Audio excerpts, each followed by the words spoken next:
Good evening. In an unprecedented meeting, South Sea Islanders and the Australian descendants of former slaves have joined local Indigenous elders in Bundaberg. At Australia's first South Sea Islander conference, the visitors apologised to traditional owners for their ancestors' damage to country. More than 60,000 Pacific Islanders were kidnapped or blackbirded by the Queensland government to work on cane fields until the government's White Australia policy forced an end to the illegal trade.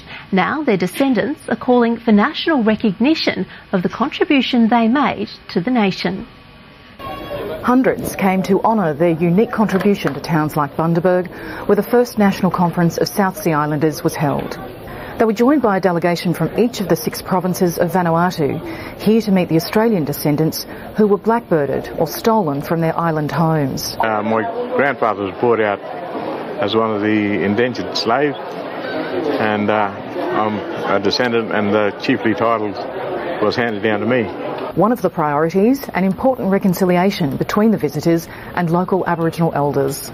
We are doing a reconciliation with the Aboriginal first, the foremost, because we're on their land. And what had happened in the years past of our forefathers, that we had been led to do things that really destroyed the faith of the Aboriginal and I will say the way they see things from their perspective view. But I hope that the Aboriginal community would forgive us as we come to make peace.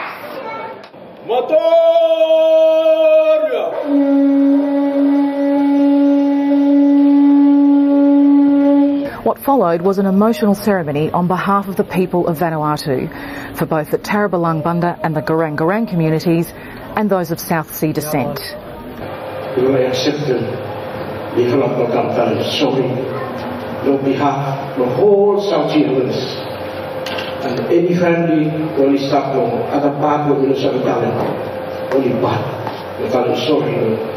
The forced contribution of blackbird victims has made Bundaberg what it is today. I sincerely thank you for the sacrifices made by your ancestors and the contribution they made and you continue to make to our great region. We cannot change the wrongs of the past, but we can learn from them, and together we can look forward to a better future with understanding, respect and dignity.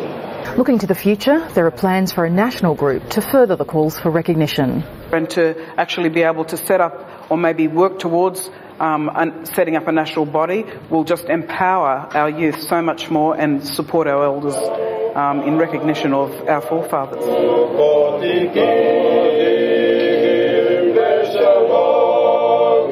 Michelle Tuahine, NITV News, Bundaberg.